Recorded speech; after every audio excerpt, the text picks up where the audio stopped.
మాజీ సీఎం ప్రస్తుత Pulivendula MLA YS Jaganmohan Reddy Andhra Pradesh ఆర్థిక పరిస్థితిపై తీవ్ర ఆందోళన వ్యక్తం చేశారు. సీఎం చంద్రబాబు నాయుడు నేతృత్వంలో రాష్ట్రం ఆర్థికంగా క్షీణిస్తుందని ఆయన ఆరోపించారు. సంపద సృష్టిస్తున్నానన్నారు, కానీ ఒక్క రూపాయి కూడా రాలేదు. పైగా అప్పులు పెరిగిపోతున్నాయి. ఇది సంపద సృష్టించడమా అంటూ జగన్ కాస్త ఘాటుగా ప్రశ్నించారు. CAG control and audit general report ఆధారంగా రాష్ట్రం 2025-2026 ఆర్థిక సంవత్సరంలో తీవ్రమైన ఆర్థిక సంక్షోభంలో ఉందని జగన్ అన్నారు. ఈ గణాంకాలు తమ పార్టీ తయారు చేసినవి కావని, కేంద్రానికి చెందిన అధికారిక ఆడిటింగ్ సంస్థ అందించినవేనని చెప్పారు. అది ప్రస్తుతం చంద్రబాబు సర్కారుకు అనుకూలంగా ఉందన్న విషయాన్ని గుర్తు చేశారు. జీఎస్టీ కలెక్షన్లు పడిపోయాయి. ఇతర పన్నుల ఆదాయం కూడా గత ప్రభుత్వ హయాంలో వచ్చిన ఆదాయంతో పోలిస్తే తగ్గిపోయిందని జగన్ వివరించారు. రాష్ట్ర ప్రభుత్వమే కేంద్రం ఇచ్చిన నిధులను కూడా తన ఆదాయంగా చూపిస్తూ వంచన చేస్తున్నదని ఆరోపించారు. అంతేకాక 3 నెలల్లోనే రాష్ట్ర అప్పు 15% పెరిగిందని జగన్ తెలిపారు. తన పాలనలో అంతకాలానికి తాము తీసుకున్న అప్పుతో పోలిస్తే ఇప్పుడు చాలా ఎక్కువగా అప్పులు చేస్తున్నారంటూ విమర్శించారు. ప్రభుత్వంలో అవినీతి పెరిగిందని, ఎమ్మెల్యేలు మంత్రులు నేరుగా లావాదేవీల్లో పాల్గొంటున్నారంటూ జగన్ ఆరోపించారు. ఇన్కమ్ లేదు, అప్పులు ఎక్కువ, అవినీతి పెరిగిపోతుంది. ఇదేనా సంపద సృష్టించడం అంటూ చంద్రబాబు పాలనపై జగన్ తీవ్రంగా విరుచుకుపడ్డారు. TDP counter.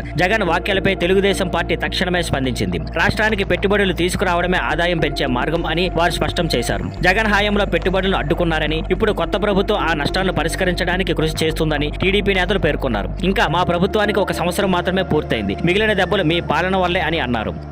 Thank you for watching. Please like, share and subscribe.